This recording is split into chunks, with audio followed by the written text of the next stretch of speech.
तो कल आपने देखा सिंपल एमबीसी तो समझ आना शुरू हो गया, डेटाबेस हैंडलिंग पता चल गई, मॉडल व्यू कंट्रोलर, टेम्पलेट पूरी वर्किंग है।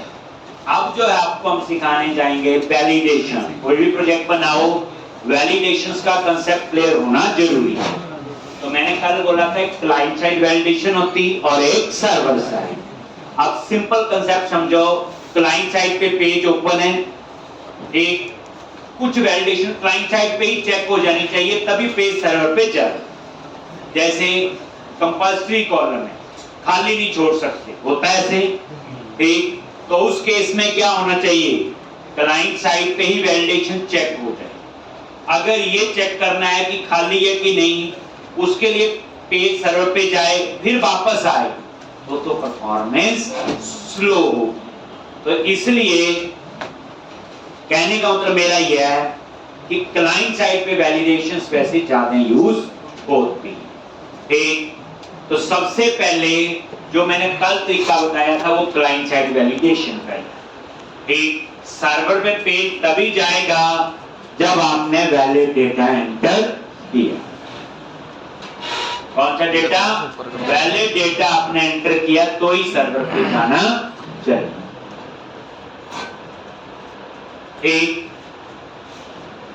दूसरी बात, फिर मैंने बोला क्लाइंट साइड पे जो मैसेज आते हैं वो तो जावास्क्रिप्ट के हैं। जावास्क्रिप्ट क्या है? क्लाइंट साइड स्क्रिप्टिंग लैंग्वेज है। जावास्क्रिप्ट क्या होती? क्लाइंट साइड, जो क्लाइंट साइड पे रन होती है। तो जब ब्राउजर में एक फीचर होती है कि जावास्क्रिप्ट को हम इनेबल और डिसेबल कर सकते हैं।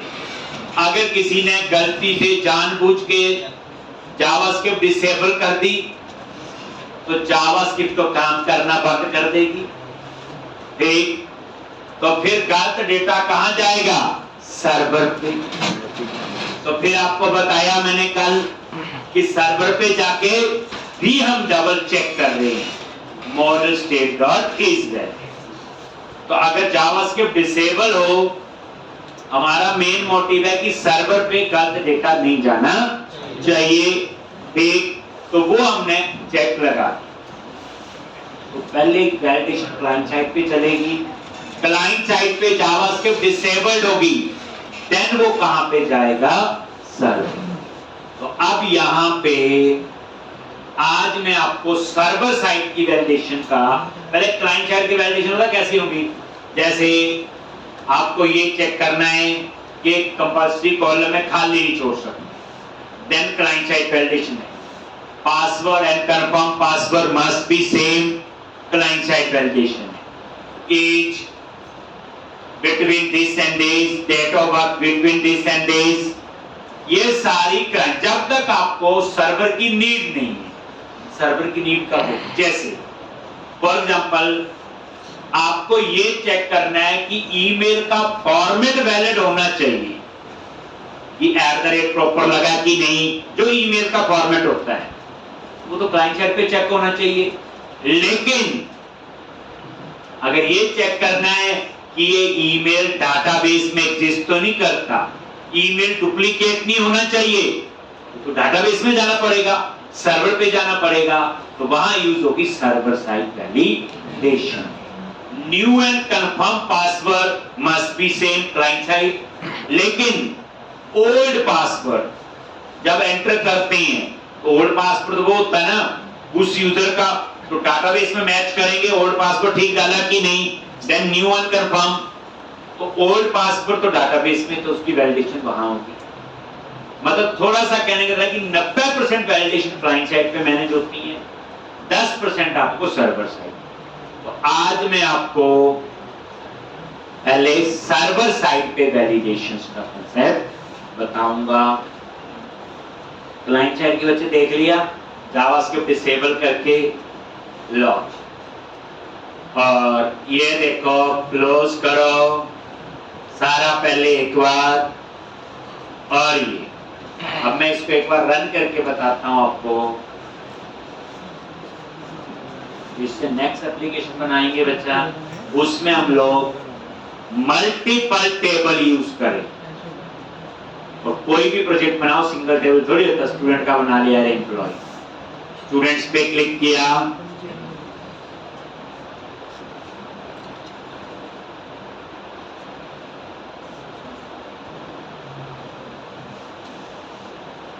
और न्यू स्टूडेंट,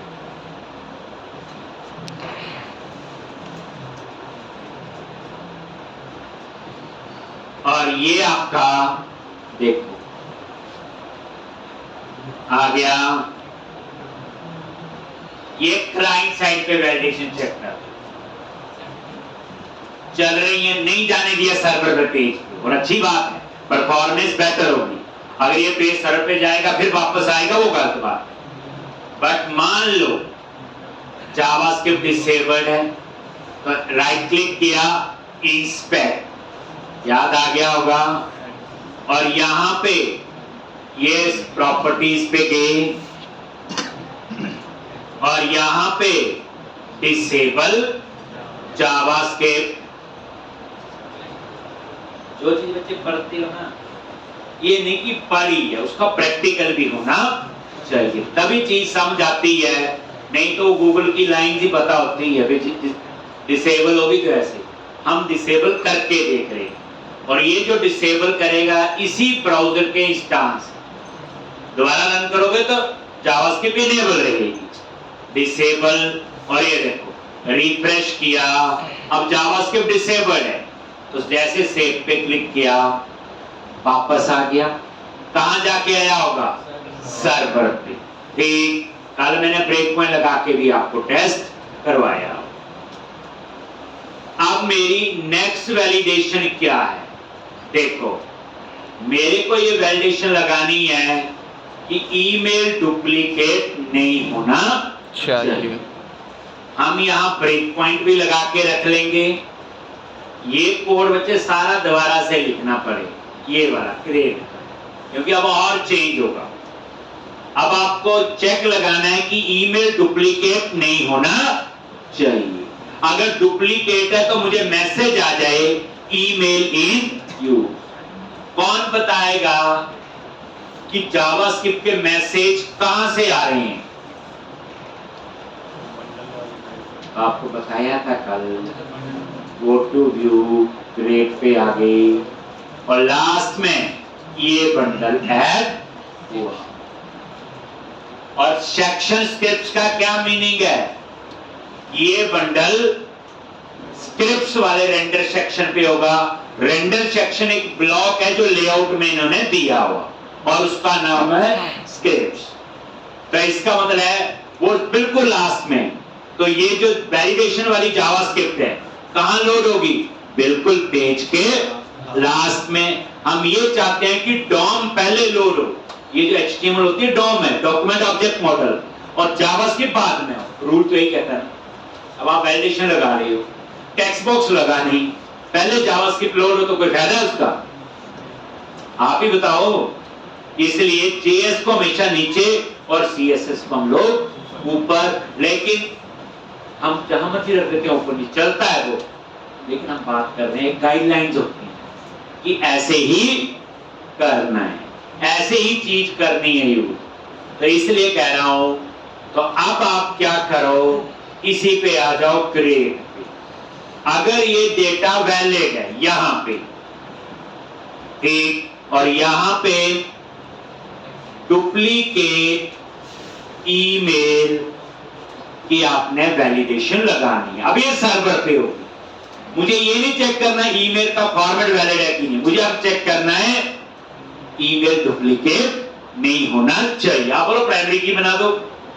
प्राइमरी की एक टेबल पे एक होगी, एक से ज्यादा नहीं हो सकती। तो अब मैं यहां पे चेक करूंगा कैसे। अब बैड डाटा टाइप की भी कहानी अब पता ही है, ठीक, और यहां पे एक वेरिएबल ले लिया डुप्लीकेट ईमेल,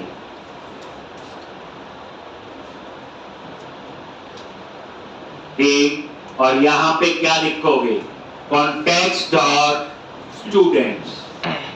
अब मुझे चेक करना है, फाइंड करना है कि ईमेल एग्जिस्ट तो नहीं करता जो व्यू से आ रहा है। क्या लिखूंगा? डॉट फाइंड, ठीक, फाइंड मेथड यूज करते थे, याद करो। यहां फाइंड यूज नहीं हो। मैंने क्या लिखवाया हुआ था? Find always use with primary की कॉलम। जो आईडी पास करते थे वो क्या होता था? प्राइमरी की। इसलिए फाइंड हमेशा कहां यूज होगा? जब प्राइमरी की पे फाइंड कर रहे हो। अगर नॉन प्राइमरी की पे फाइंड कर रहे हो तो फर्स्ट और डिफॉल्ट, ये डिफरेंस याद रखना। प्राइमरी की पे फाइंड करना किया था हमने, पिछले 2-4 दिन से कर रहे। नॉन प्राइमरी की पे फाइंड करना है तो क्या यूज करोगे? फर्स्ट और डिफॉल्ट। एक कैसे? इसके अंदर क्या लिखेंगे? लैम्डा एक्सप्रेशन, ये एस वेरिएबल ले लिया और एक किस टाइप का डिक्लेयर होगा? स्टूडेंट टाइप का। ये देखो माउस लेके गए, आ रहा है। और एस डॉट ईमेल, और ये चेक कर रहे जो ईमेल कहां से आ रहा है? व्यूज। एक कहां से आ रहा है? व्यू से। और मैं ये एंटर नीचे कर देता हूं, आप आराम से इसको लिखो। वही कंडीशन होगी, वेयर हो गया, नहीं हो गया? वेयर ईमेल, और स्टूडेंट में ईमेल कहां से आ रहा है? व्यू से। स्टूडेंट में ईमेल कहां से आ रहा है? व्यू से। और इसको मैच कहां कर रहे? डाटाबेस के अंदर। अगर ये ईमेल मैच हो गया तो इसका मीनिंग क्या हुआ? Email duplicate. ठीक, तो इस तरह से ये याद रखो। फाइंड और फर्स्ट और डिफॉल्ट में क्या difference? Find always find with primary की, एंड फर्स्ट और डिफॉल्ट क्या बोलोगे? ये भी बोलो, प्राइमरी की भी फाइंड कर देगा। अगर मैं यहां ये लिख दूं, ये देखो, अब ये वो चीज है, ये चीज बुक में नहीं है, खुद सोचो। इसमें तो कर ही देगा ना, थोड़ी देगा ये। ठीक, तो ये प्राइमरी और नॉन प्राइमरी दोनों पे ये फाइंड कर।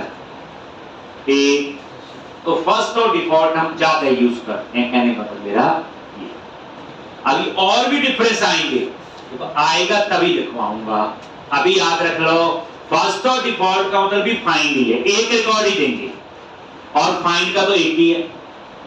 बस फर्क कितना, वो प्राइमरी की पे ही फाइंड करेगा, उसमें कोई सेकंड ऑप्शन नहीं है। फर्स्ट और डिफॉल्ट, प्राइमरी और नॉन प्राइमरी दोनों। जैसे लिख दिया, if duplicate email is not equal to नल।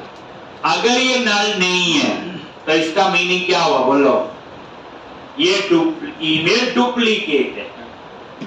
इसका तो डाटाबेस में एग्जिस्ट करता है ना। इसका मतलब क्या हुआ? डाटाबेस में ये एग्जिस्ट करता है, तो फिर मैसेज आ जाना चाहिए जो ईमेल वाला। तो एक और नई चीज पता चली, model state dot add model error. ये एरर देगा, हम चाहते हैं ये एरर आए कहां पे? तो ये एरर आनी चाहिए ईमेल वाले इस वैलिडेशन में, और इसका नाम क्या है कॉलम का? ईमेल। तो मैंने क्या किया, यहां पे लिख दिया ईमेल, ये वो नेम है, और यहां क्या मैसेज आना चाहिए? मैंने लिख दिया जी ईमेल इन यूज। और यहीं से फिर रिटर्न, और वो उसी व्यू पे रहे। ठीक, वापस वो उसी व्यू पे रहेगा, नीचे का कोड नहीं चले। रिटर्न का मतलब तो यही है ना, यहीं से वापस हो जाएगा, नीचे का कोड चलेगा।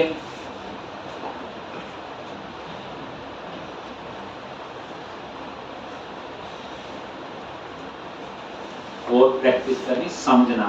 ठीक, देखो पहले 2-3 लाइन से काम हो गया, अब ऐसी 5-4 वैलिडेशन बीच में लग गई तो कोड बढ़ जाएगा। अभी मैंने ईमेल की उठाई, और बच्चे ये सर्वर साइड वैलिडेशन है। जब आप कोड सी शार्प में लिख रहे हो ASP.NET में, तो ये वैलिडेशन कहां चेक करेगा? सर्वर पे। लेकिन मैसेज तो क्लाइंट पे आएगा। होगा क्या, सर्वर पे जाएगा, गलत डेटा है, वापस आके मैसेज देगा। अब मेरी रिक्वायरमेंट ये है, तो ये मैंने ब्रेक पॉइंट यहां पे लगा दिया। उसके बाद ये कोड अब हम लोग टेस्ट करेंगे। ठीक बच्चे, सारा पढ़ रहे हैं प्रोजेक्ट के लिए, असली पढ़ाई तो प्रोजेक्ट है। जितनी दूर आप यहाँ आए हो, कोई नहीं पूछेगा क्या पढ़ा है। ये जो पहले 2 महीने पढ़ाता हूँ सिर्फ आपके बेसिक्स इंप्रूव करने के लिए, अदरवाइज असली कहानी तो मेरी 2 महीने के बाद ही शुरू होती, जब हम प्रोजेक्ट बनाते हैं। फिर हम प्रोजेक्ट ही बनाते, फिर ऐसी छोटी छोटी असाइनमेंट नहीं बनाते। और इन छोटी छोटी असाइनमेंट का फ्रैंकली बोलो कोई फायदा भी नहीं है। किसी को बोलोगे ना मैं छोटू सर के पास आया, मैं बड़े अच्छे नोट्स बनाए हैं, तो सीधा बोलेगा तुझे काम करना आता है, तू किस तरह का प्रोजेक्ट बना सकता है, तूने जो प्रोजेक्ट बनाया उसमें क्या टेक्निक यूज की है, कौन सा पैटर्न यूज किया, मुझे दिखा। अगर उनको प्रोजेक्ट पसंद आ गया तो रख लेते, क्योंकि उन्होंने प्रोजेक्ट ही बनवाए ना बच्चे। उन्होंने जाके थोड़ी बना पाए वो झूला झूलो पहले फिर कोडिंग करो, ऐसे तो कोई कंपनी नहीं होगी। ठीक, तो इंडस्ट्री में बच्चे बनते ही प्रोजेक्ट। दैट्स व्हाई मेरा पूरा कोर्स जो होता है ये बच्चे 2 महीने पढ़ाना मेरी मजबूरी है। नहीं तो मैं पहले दिन से प्रोजेक्ट शुरू कर सकता था, लेकिन हमारे बेसिक्स इतने अच्छे होते हैं वो आपको पता ही है, इसलिए पढ़ाना जरूरी है। ये सारी चीजें प्रोजेक्ट के लिए शुरू हो रही हैं आपकी, जो हमें प्रोजेक्ट भी चाहिए। ठीक, और प्रोजेक्ट में बच्चे लेवल आपका अलग होगा। जैसे हम अपने आप को रेट करें 1 to 10, तो फर्स्ट 2 मंथ में 1 to 2 ही पहुंचोगे, मतलब 2 तक ही पहुंचोगे। लेकिन 2 महीने के बाद जैसे प्रोजेक्ट शुरू होगा, विद इन 10 to 15 डेज आप 2 से 6 पहुंच जाओगे कम से कम। आपको देखना, इससे पहले वाले में प्रोजेक्ट शुरू हुआ ही है, अभी 2 महीने हो गए उनको, अभी उनको 2 हफ्ते हुए प्रोजेक्ट शुरू हुए। ठीक, उनको अपना लेवल पता चल जाता है, तो वो आपकी इंप्रूवमेंट पता चल जाएगी आपको ये क्या होता है। ये देखो जी स्टूडेंट, अब एक काम करते हैं, ये डुप्लीकेट ईमेल है admin@gmail. सबका वही रखा होगा ना, चेंज कर लेते हैं ताकि थोड़ा, तो गलत डाल दिया था ना हमने, एडिट पे कर लेते हैं। यह होना ठीक है कोड, एक का नाम रख दिया admin1, तो वैसे ही हमें पूरा पता चल जाए।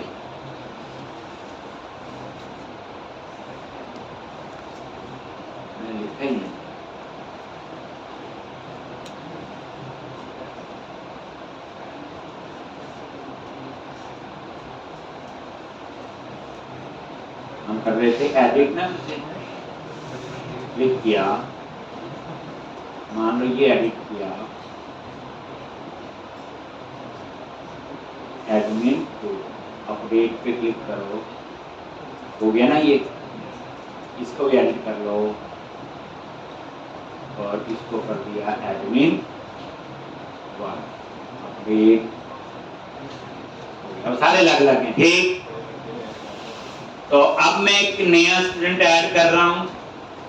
ठीक, ये नेम आप जो मर्जी रखो, name, address, age, email duplicate डाल रहे, admin@gmail है, बाकी तो बताइए। सेव पे क्लिक किया, आ गया, ब्रेक पॉइंट लगा हुआ, ध्यान से देखो, ये स्टूडेंट में इंफॉर्मेशन कहां से आ रही, व्यू, पूरी बात समझिए कहां से आ रही, व्यू में। देखो व्यू से आ रही, आईडी 0 है। ठीक, क्योंकि ऑटो जनरेट होगा, हमने ये पास नहीं किया हुआ। नेम रमन आ गया, ईमेल admin@gmail, एज और एड्रेस आ रहा है।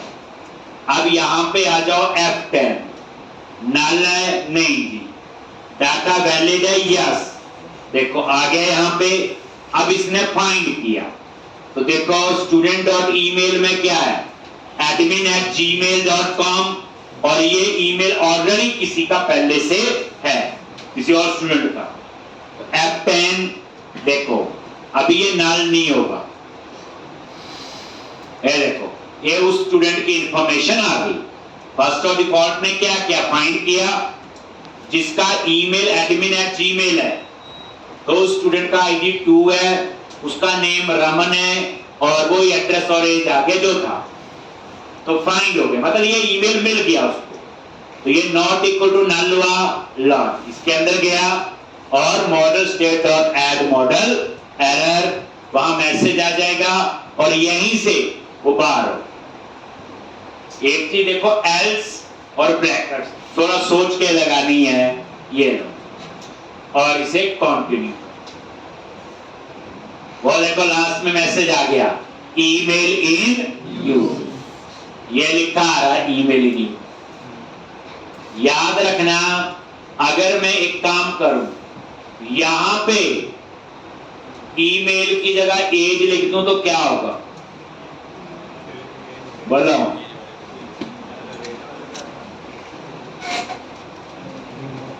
वो जो एरर है वो कहां आएगा, एज वाले में। एज।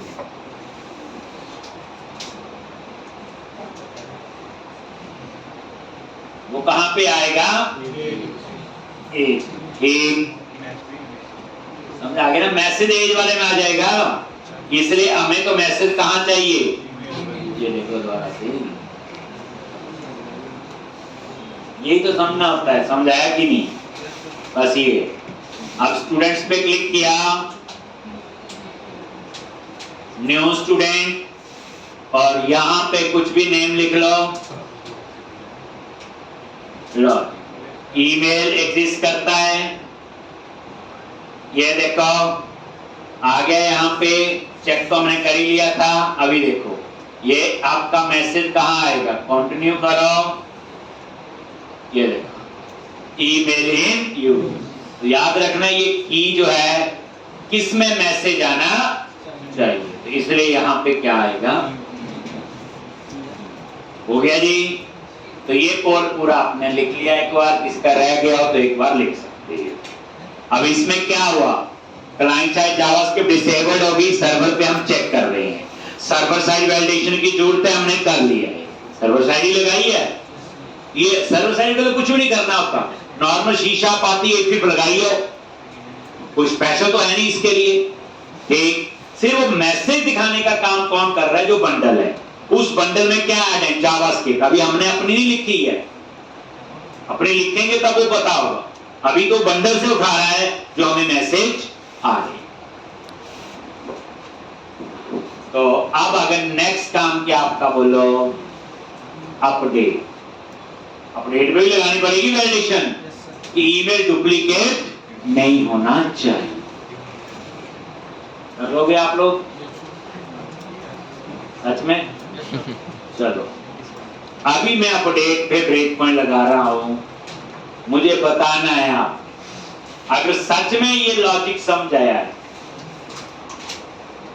तो अपडेट में भी आप कर सकते हो, नहीं समझ आया होगा तो कुछ और बना देंगे हम। पहले ये लिख लिया, कोई प्रॉब्लम, पुराना या बाकी कोड, सिर्फ ये चीज आपने लिखी, तो इस कोड में ये चीज। एक अपडेट का कोड कहां लिख रहे, ये ऐसे। अब यहाँ क्या क्या चीज आपने दोबारा से लिख लेना बच्चे, जैसे नोट फाउंड, ठीक है, यहां तक ये हो गया ठीक, क्योंकि नोटबुक में एंटर नहीं चलता ना, बताइए। एक इसे दोबारा से लिख लेना, यहां क्या लिखोगे, जल्दी बोलो, model state dot is valid. अगर ये वैलिड नहीं है तो नीचे का कोड चले ना। अब ये चीज आपको देखनी कहां लिखना है, ठीक, मतलब ये कोड लाइन कहां है, अब ये लाइन नीचे लिख दें तो थोड़ी फायदा इसका। पहले चेक किया इसमें कुछ है कि नहीं, नल है तो यहीं से बाहर हो जाएगा, अगर है देन मैंने यहां चेक किया कि इसमें वैलिड डेटा है कि नहीं। अगर वैलिड डेटा है देन क्या करना है, फिर इसका ईमेल डुप्लीकेट नहीं होना चाहिए। आप ये पूरा दोबारा से लिखना, जैसे से ऊपर से शुरू करो, इतना लिखो, और यहां पे क्या लिखोगे, डुप्लीकेट ईमेल वैलिडेशन।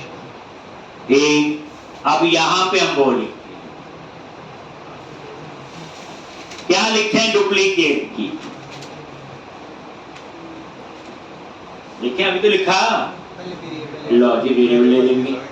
अभी आप ना लिखना क्योंकि हम गलत बोल रहे हैं, इसलिए जब मैं कंप्लीट कर दूंगा तब इसको लिखना लॉजिक। ठीक, क्योंकि इसमें एंटर नहीं चलता है, स्पेस नहीं चलता। दूसरी बात है, ये ईमेल वाली ऐसी वैलिडेशन हर प्रोजेक्ट में चाहिए।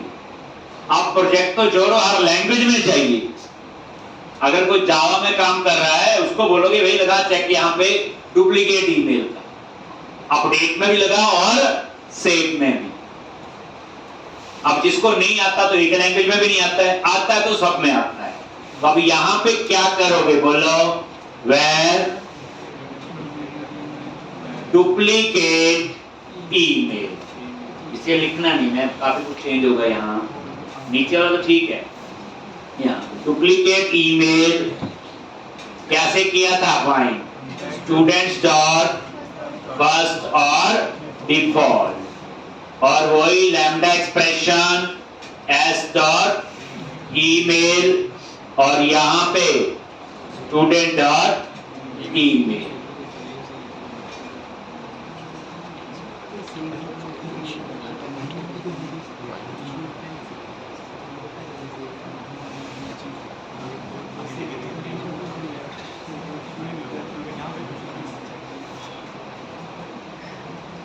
डुप्लीकेट ईमेल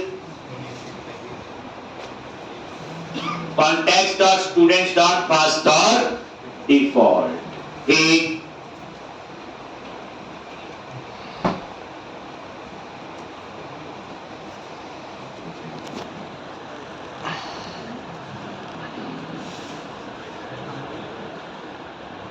फिर हमने क्या लिखा था? एक अभी लिखा duplicate email is not equal to null. फिर हमने क्या लिखा? Model state dot add model error, और ये एरर कहां आना चाहिए? ईमेल में। ईमेल में, और यहां पे मैसेज होगा ईमेल इन यू।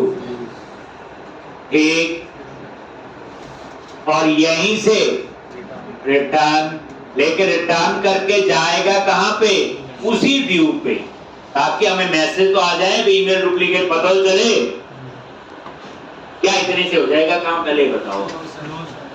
क्यों नहीं हो? सर क्योंकि वो डेटाबेस में पहले ही ईमेल होगी, अगर उसने एडिट ही नहीं की वो ईमेल तो फिर कहां से जाएगा? और क्रिएट का सिनेरियो अलग था, अपडेट का सिनेरियो अलग। अब हम लोग इसको चेक करेंगे। इन्हें कहते हैं बच्चे यूज केस। मान लो टोटल 6 केस बनाए, हो सकता है 4 केस में ठीक चले और 2 में ठीक ना चले, और वो केस सॉफ्टवेयर टेस्टर जो है वो देते हैं ऐसे ठीक चला, ऐसे ठीक नहीं चला, ठीक करो कोड। हम लोग एक सिनेरियो बनाते हैं ना कि कैसे, तो अब हम लोग पहले ब्रेक पॉइंट लगाते हैं, यहाँ पे चेक करते हैं किस केस में चल रहा है और किस केस में नहीं चल रहा है। ठीक, तो ब्रेक इन्हें कहते हैं सिनेरियो होता है ना, इस केस में चल रहा है, इसमें ये प्रॉब्लम है, इसमें तो उसको ठीक करना पड़ेगा। पता होगा पहले तो ही ना, क्या कोडिंग तो बात की बात है। तो ये देखो रन किया, ये लिखना बात और बताऊंगा, रिपोर्ट चेंज हो बता। ठीक, ये बच्चे एक बार ईमेल का आ गया तो सारी लैंग्वेज में आ गया, अभी पता चलेगा कितना आएगा। क्लिक किया और एडिट, कोई भी आपने एडिट कर। सबसे पहला केस देखो, ये नाम जी रमन नहीं है, ये रमन कुमार। ठीक है, उसने बोला एज गलती से थे 22, और ईमेल जो है ये भी गलत लिखा गया था मेरे से, ये ईमेल एडमिन 5। तो पहली बात, एडमिन 5 तो किसी का ईमेल नहीं है, डुप्लीकेट तो होगा नहीं, तो इसे अपडेट कर देना चाहिए। कर देना चाहिए। लो, मतलब हमने ईमेल भी चेंज किया, बाकी नेम एज तो चलो जो भी चेंज किया।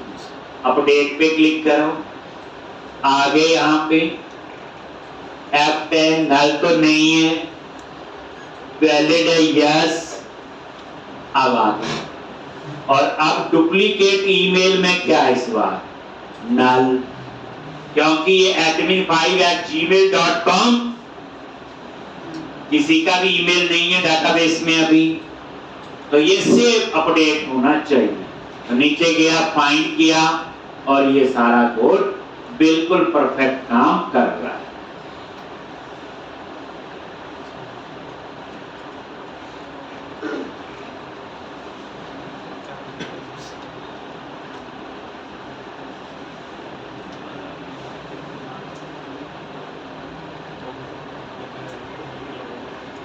हो गया। चलो, ये केस तो ठीक था। अब हम एक और सिनेरियो देखते हैं। एडिट किया ये और कंटिन्यू, ध्यान से देखना। अब क्या हुआ कि दमन कुमार 1 2 3 गलती से लिखा गया था, ये नहीं चाहिए।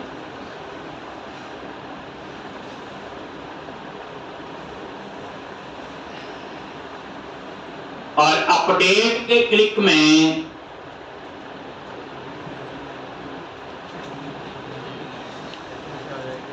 अपडेट होना चाहिए, होना चाहिए नहीं?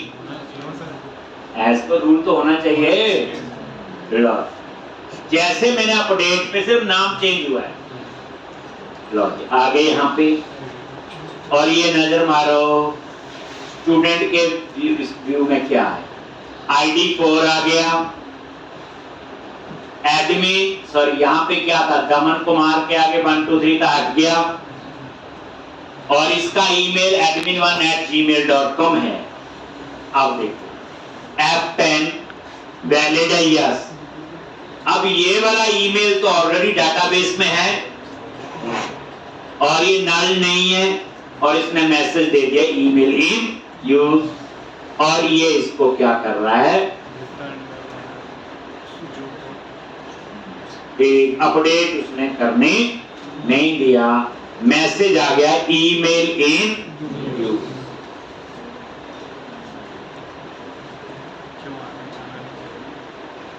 क्या प्रॉब्लम हुई? अब एक बंदा आया, उसने ईमेल नहीं अपडेट करना, कुछ और इंफॉर्मेशन अपडेट करनी, तो वो अपडेट होनी चाहिए। अब इस केस में ये लॉजिक ठीक काम नहीं कर रहा है। हाँ, अगर आप ईमेल अपडेट कर रहे हो और वो ईमेल डुप्लीकेट नहीं है तो अपडेट हो रहा, देखा ही है।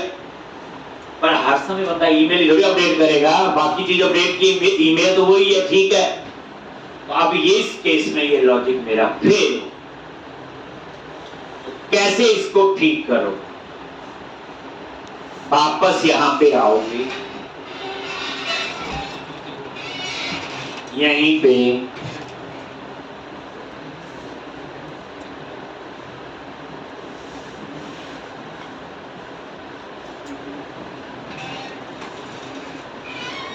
और यहां पे एक तो यही है,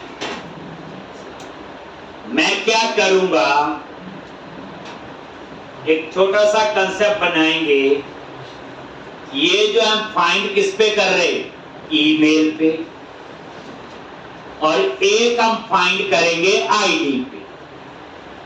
एक तो डुप्लीकेट ईमेल, और ये दूसरा वेरिएबल ले लिया वैर, और यहां पे वेरिएबल का नाम दे दिया फाइंड ईमेल बाय आईडी। ये जो वेरिएबल का नाम है, अब आईडी पे फाइंड करना है। पहले चीज समझना फिर लिखोगे। स्टूडेंट्स डॉट, और आईडी पे फाइंड करना है तो फाइंड चल जाएगा, और यहां पास कर दिया स्टूडेंट डॉट आईडी। जो चीज जैसे आती पता होना चाहिए। अब आपका क्या सिनेरियो हुआ, एक मैंने फाइंड किया आईडी से, एक मैंने फाइंड किया ईमेल। ईमेल से। ठीक, अब ईमेल कंडीशन यही लगाए ना, ईमेल से फाइंड किया और आईडी से। ठीक, अब यहां पे फिर ब्रेक पॉइंट लगा हुआ, पहले लिख लेते हैं फिर मैं आपको समझाता हूं। अब यहां पे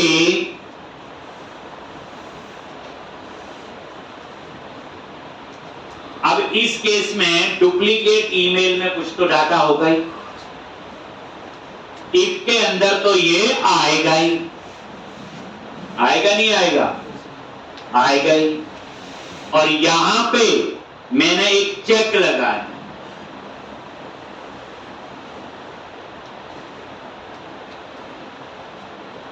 एक मैंने क्या लिखा, पहले लिखना नहीं आपने, मैं तो बोला पूरा एंड में मौका दूंगा। Duplicate dot email equal to find by ID email equal to and duplicate email dot ID equal to find by email ID.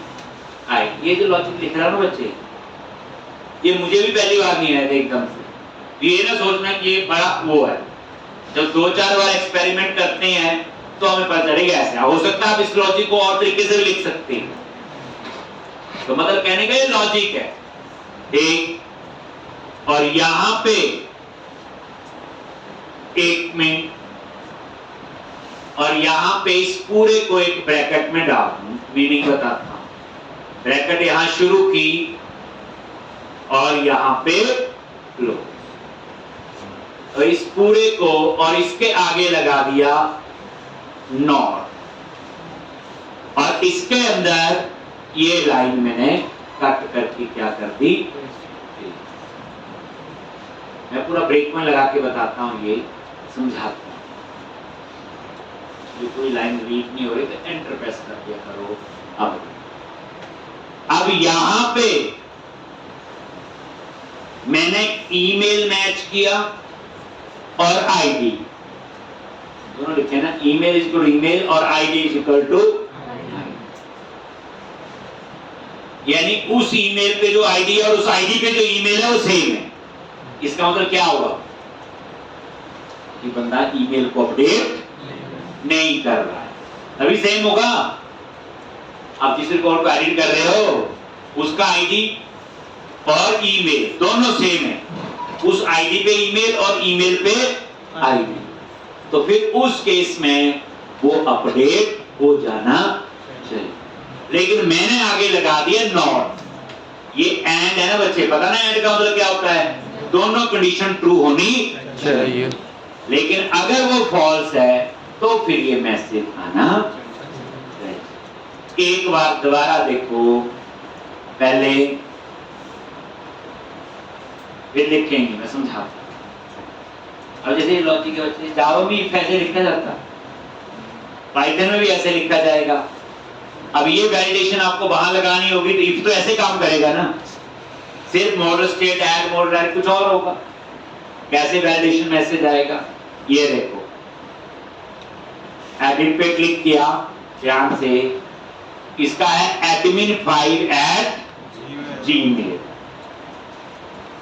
Edit पे क्लिक किया, मैंने क्या किया, सिर्फ नाम ही अपडेट करना, रमन कुमार ऐसे। ठीक, अब रूल के अकॉर्डिंग अपडेट होना चाहिए, जो पहले नहीं हो रहा। अपडेट पे क्लिक किया, ईमेल वगैरह कुछ नहीं चेंज, आगे यहां पे F10 नल है नहीं जी, वैलिड है यस, और यहां पे डुप्लीकेट ईमेल में क्या है देखो, आईडी 2 है और ईमेल क्या आ गया, admin5@gmail.com। इसका मतलब क्या हुआ, यहां पे आईडी 2 आया और ईमेल क्या आ गया, admin5@gmail.com। पूरा समझाएगा। एक आ गया यहाँ पे। नेक्स्ट F10, अब उसने फिर इस पे फाइंड किया आईडी पे। ये देखो स्टूडेंट आईडी क्या आ रहा है 2, और इसमें क्या आ गया आईडी 2, और ईमेल क्या है admin5@gmail.com। मतलब ये है इसमें भी आईडी 2 है और ईमेल क्या है admin5@gmail.com। इसका मतलब क्या हो रहा है, रूल क्या है कि बंदा जो है ईमेल को नहीं अपडेट कर रहा है, बाकी चीजें अपडेट कर रहा है। F10 देखो डुप्लीकेट तो है ही है, यहां गया और F10, अब देखो ईमेल यहां भी गोई है, ईमेल यहां भी गोई, आईडी यहां भी गोई और आईडी गोई, लेकिन आगे मैंने नॉट लगा दिया ना, ध्यान दो। नॉट का मतलब क्या है, अगर फॉल्स है तो यहां आएगा, अगर वो फॉल्स नहीं है मतलब ईमेल ईमेल मैच हो गया, आईडी आईडी मैच हो गई, तो फिर वो ये देखो F10 बाहर गया और ये देखो स्टूडेंट इन डीबी, और ये इसने क्या किया सारा, ये तो चल रहा था हमारा लॉजिक, और ये अपडेट हो गया रमन कुमार सिंह। ठीक, अब हम दूसरा केस चेक करते हैं। इसी को एडिट किया, एक ये सिंह हटा दिया और इसका ईमेल कर दिया, कौन सा बना हो बच्चे पहले, admin2 है ना, 2 है ना। अब मैं चेक कर रहा हूं, ईमेल डुप्लीकेट कर दिया जाके, अब इसे अपडेट नहीं करने देना चाहिए, ठीक है। नेम में सिंह हटा दिया और ईमेल भी आप अपडेट कर रहे हो, यहां तो चेक करना चाहिए ना उसे कि ईमेल डुप्लीकेट नहीं होगा, तो यहां पे मैंने admin2 कर दिया। अब देखना ध्यान से, अब इसे ये रिकॉर्ड अपडेट नहीं करने देना चाहिए। अगर ये ईमेल किसी और का है तो आगे यहां पे F10, ये तो ठीक है। अब यहां पे क्या है, ये आईडी क्या आ रहा है 5 और ईमेल क्या है admin2@gmail.com। आईडी क्या है बच्चे 5, ये 5 हो गया और ईमेल क्या था admin, यानी 5 आईडी पे admin2 है, ठीक। लेकिन जिसको हम अपडेट कर रहे उसका देखो आईडी पास किया, 2 पे क्या है, तो नजर मारो 2 पे क्या है आईडी 2 और ईमेल है admin5@gmail.com, ठीक। 2 और आईडी ठीक है। अब इस केस में देखो ये ईमेल और ईमेल मैच नहीं हुए और इसके आईडी भी मैच नहीं हुए, इसका मतलब इसे अपडेट नहीं करने देना चाहिए। F10 और ये देखो और ये देखो आ गया, और यहां पे उसने मैसेज दे दिया, इतनी जल्दी सीख लेते हो आप लोग, ईमेल इन, क्लियर है। तो यहां पे ये लॉजिक बच्चे अब आप लोग लिखोगे पूरा, यहां से ले, इसको देखना, ये मैं समझा तो मैं बार बार अभी भी दूं, लेकिन मजा नहीं आएगा, कल आओगे ना तब समझाऊंगा, ताकि खुद अपना मत्था तो मार के आओगे। अब देखो बच्चे लॉजिक समझाया, ठीक, मान लो मुश्किल लगा आ गया, लेकिन एक बार समझ आ गया तो ये परफेक्ट है। अगर कोई जावा में प्रोजेक्ट बना रहा है, पाइथन में भी ये चेक तो लगाने पड़ेगा, और अपडेट में ऐसे ही कंडीशन लगेगी, उसको ऐसा ही लॉजिक सोचना पड़ेगा सिर्फ सिंटैक्स नहीं पता हूँ। प्रोग्रामिंग ये कहती है, देखो जब बच्चे प्रोजेक्ट मैनेजर होता है, याद रखना, वो प्रोजेक्ट मैनेजर प्रोजेक्ट का होता है, टेक्नोलॉजी का नहीं होता। अब एक प्रोजेक्ट में जावा भी यूज हो रही, पाइथन है, रिएक्ट है, एंगुलर है, तो उस बंदे को ये पता है कंसेप्ट, उसने जावा नहीं पढ़ी, कभी नहीं पढ़ी, खोल के देख। अब ईमेल का चेक लगाना गाइड तो कर ही देगा ना, भाई ऐसे ही लगा लो कि आप पहले फाइंड करो आईडी पे और फिर ईमेल पे। अब जब दोनों पे फाइंड करोगे, अगर आईडी भी सेम है, ईमेल भी सेम है, तो इसका मतलब क्या हो रहा है कि बंदा जो है ईमेल को नहीं अपडेट कर रहा, बाकी अपडेट कर रहा है, तो अपडेट होना चाहिए। यही तो किया हमने, अदरवाइज बाकी केस में तुम्हारा चल एक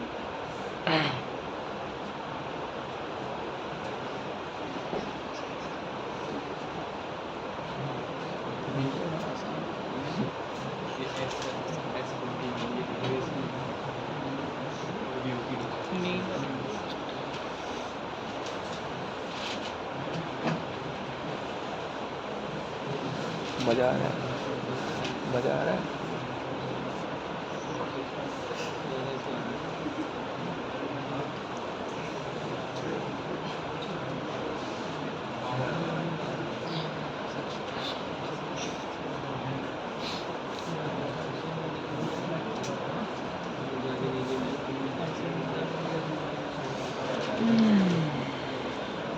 उधर जाके इसको लगा दियो,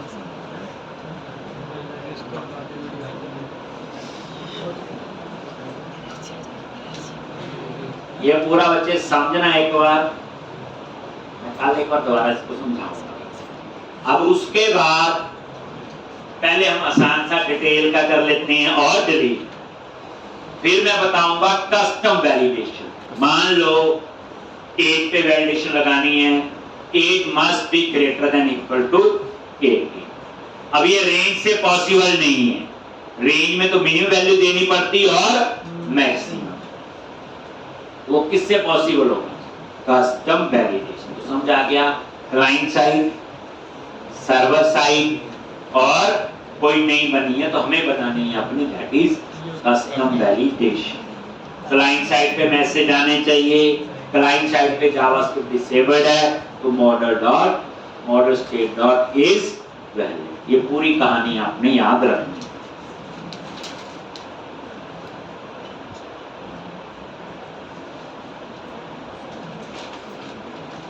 इस एप्लीकेशन में हमने वैलिडेशन का कंसेप्ट ऐड किया।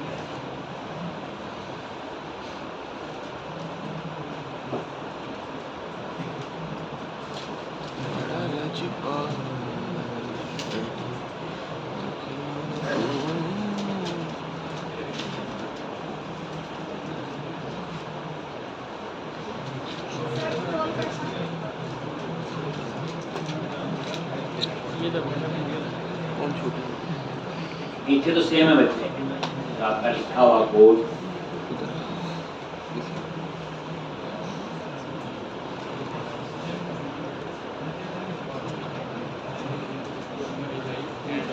ठीक है।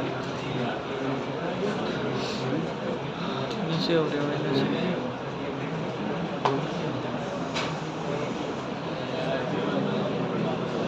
ऐसा ठीक रहता है, दर्द नहीं होता फिर रात।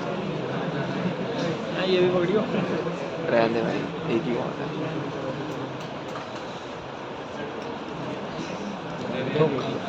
क्या है वो ठोका कह रहा गांड दर्द हुई। और मेरी ठोका क्या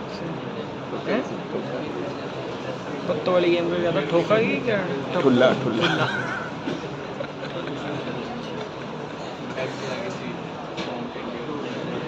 अरे भाई क्या मजाक हो रहा है?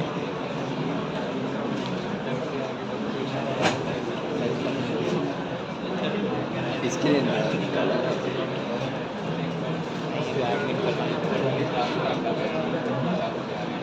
50 हो गए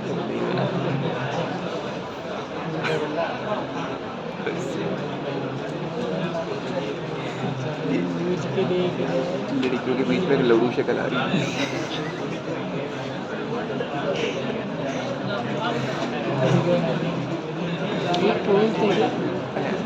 वही क्या दोबारा करिए भाई ये आगे लोग उठे ऐसे नहीं कड़क कड़क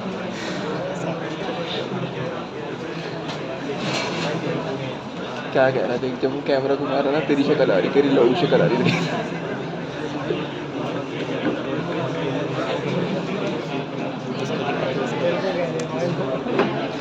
अबे रहने दो मेरे वगैरह वो तेरे को क्या मैं नहीं सकता तेरे को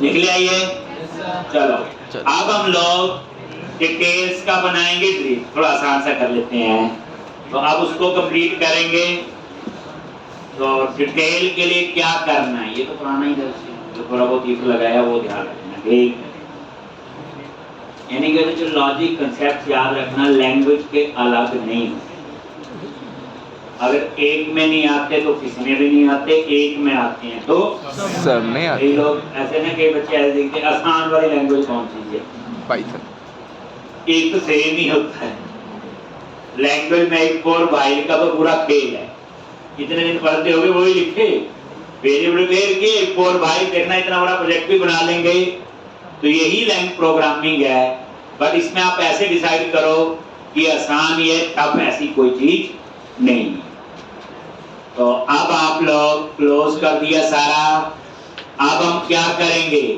यहाँ पे जाएंगे अब पता ही है नीचे हम एक नया एक्शन बनाएंगे डिटेल्स नाम से पब्लिक एक्शन रिजल्ट क्या नेम है डिटेल और एक पैरामीटर होगा आईडी ये कहां से पता चलेगा इसका नाम यही रखना है जल्दी बताओ इंडेक्स पे कैसे नहीं याद आया इंडेक्स पे राइट क्लिक करो गो टू व्यू और यहाँ पे गए और ये आपका डिटेल है तो और इसमें एक पैरामीटर है आईडी तो डिटेल में तो नॉर्मल फाइंड का कोड होता है और कुछ नहीं ठीक तो अब आप लोग ये डिटेल और यहाँ पे क्या लिखेंगे बोलो वेर स्टूडेंट इन डीबी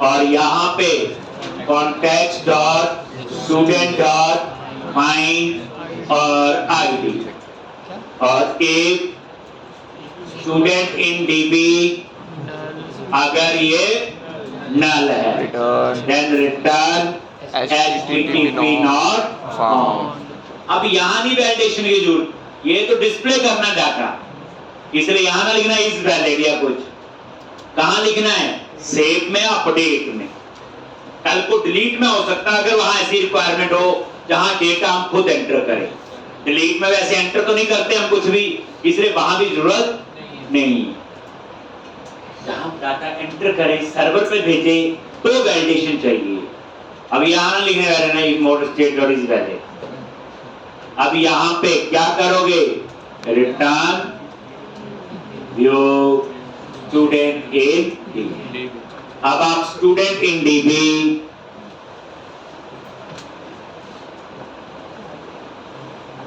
नाम से सॉरी डिटेल्स नाम से एक व्यू बनाएंगे और वहां डाटा डिस्प्ले करके एक टेबल सा बना के डिस्प्ले कर देंगे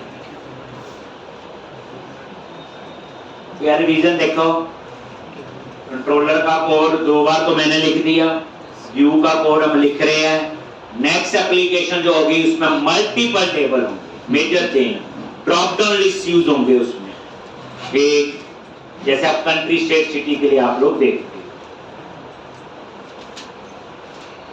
क्वेश्चन पूछा था मुझे याद आ गया और की ना बनाएं तो क्या प्रॉब्लम ये मुझे बता दो जी बताओ रे मैं तो भूल ही गया ट्राई के पूछा बॉर्न की ना बनाए तो क्या प्रॉब्लम जो बच्चा ये आंसर जानता है उसे फॉर्न की आती है और जो ये आंसर नहीं जानता उसे नहीं आता बस इसमें आधा उदा कुछ नहीं बताओ कहाँ से बात आई? सर रिलेशन नहीं बनता दो टेबल्स में और रेफरेंस नहीं पास होता एक टेबल का दूसरे टेबल्स में। कॉम्प्लेक्सिटी बढ़ जाएगी सर अगर हमने कुछ क्वेरीज वगैरह लगानी होगी, अगर डिलीट कुछ अपडेट डिलीट करना होगा तो कोड की कॉम्प्लेक्सिटी बढ़ जाएगी। सर डाटा रीड राइट नहीं कर पाएंगे प्रॉपर्ली।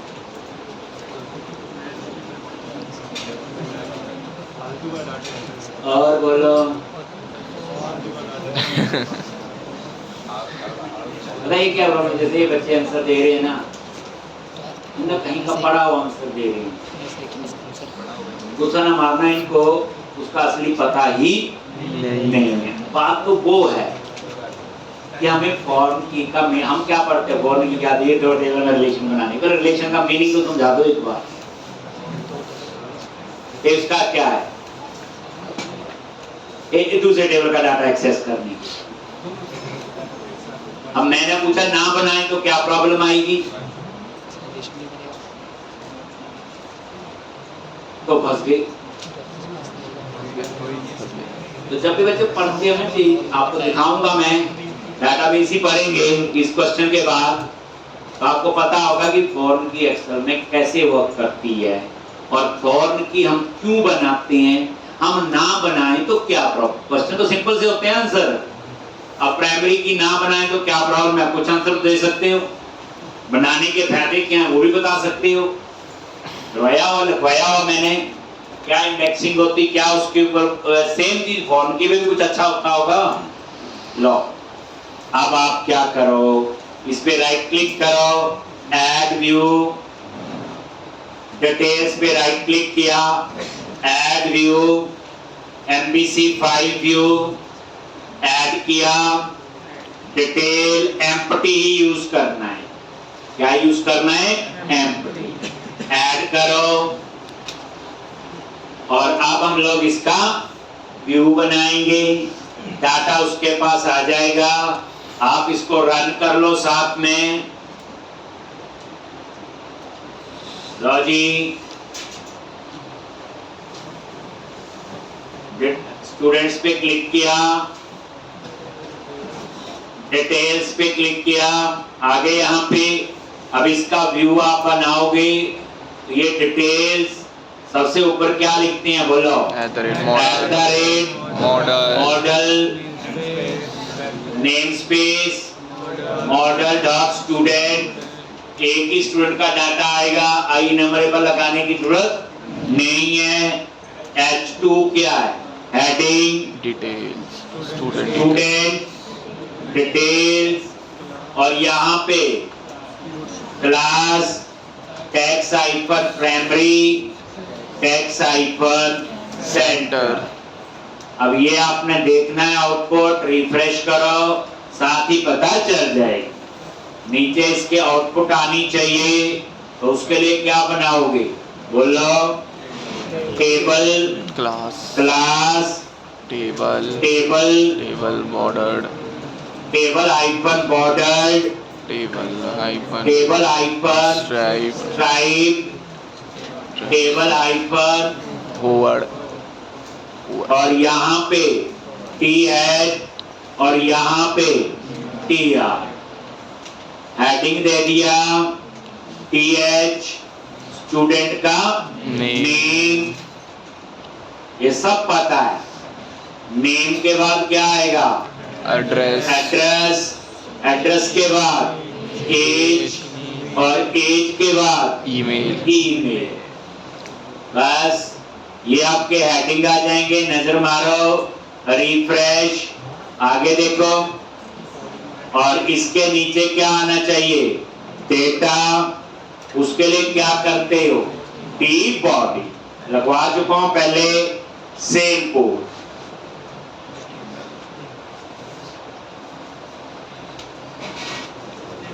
और यहां पे क्या लिखोगे? @मॉडल।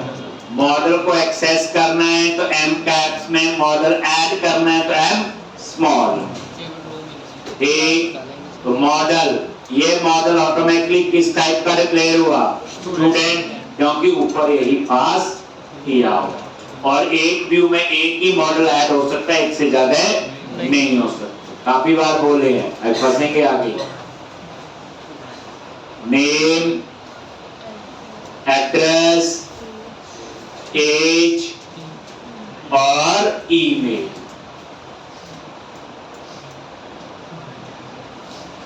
और थोड़ी सी आगे पीछे हो गई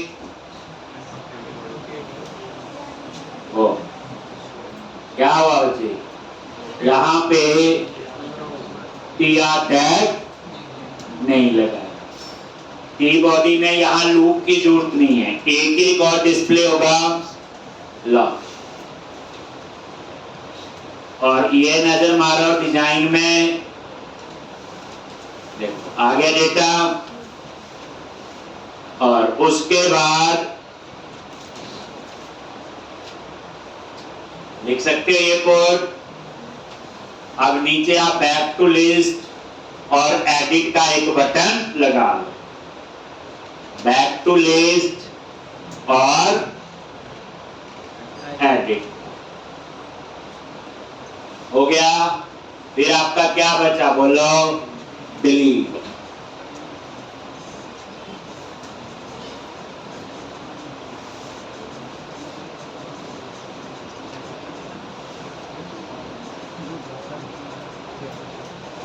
ये उसी स्पीड से पहले हम कर चुके हैं जी। अब एमबीसी आर्किटेक्चर पता लगना चाहिए। लेआउट में नेक्स्ट वाली एप्लीकेशन में करवाऊंगा। इस एप्लीकेशन में दो चीजों का पता चला, वैलिडेशन, कस्टम वैलिडेशन रहेगी वो करवानी है। दूसरा पता चल गया व्यू का कोड हमने खुद लिखा। दो चीजों का फोकस था, हो गया। लेआउट हम नेक्स्ट वाले प्रोग्राम में अप्लाई करेंगे।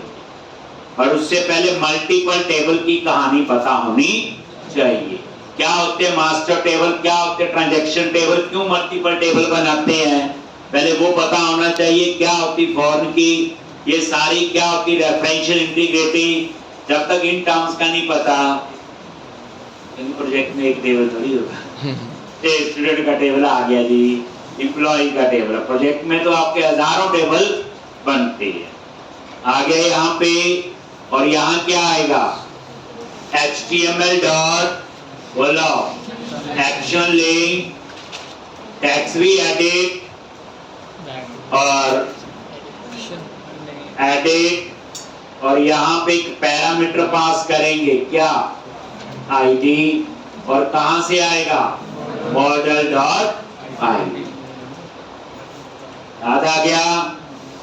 और उसके बाद BR क्या होता, ब्रेक, जैसे /n होता न्यू रो के लिए।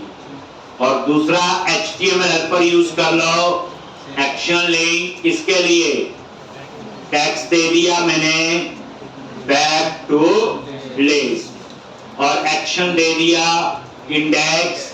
इसमें कोई पैरामीटर नहीं है तो मुझे पैरामीटर पास करने की जरूरत नहीं पर। ये देखो रिफ्रेश करो, आ जाएगा और ये काम भी करे। बैक टू लिस्ट चल रहा है, एडिट सारे चले। एक इतना कर लो, आज कल आओ। इस एप्लीकेशन को 3 बार तो करना है। अब पूरी कंप्लीट हो जाएगी कल। 3 बार पूरा फ्लो, बस कोशिश ये करनी 1 गो में बैठ के करना, बस ये है। चाहे 4 घंटे लगे चाहे 6, एक बार जब शुरू करनी तभी आपका पूरा कंसेप्ट क्लियर होगा। पार्शली नहीं करनी। मैं तो पार्शली करवाता हूं कि पढ़ाया आपने उतनी कर ली, नहीं, पूरा प्रोग्राम जैसे कल ही कंप्लीट हो जाएगा। कल कस्टम वेल्डिंग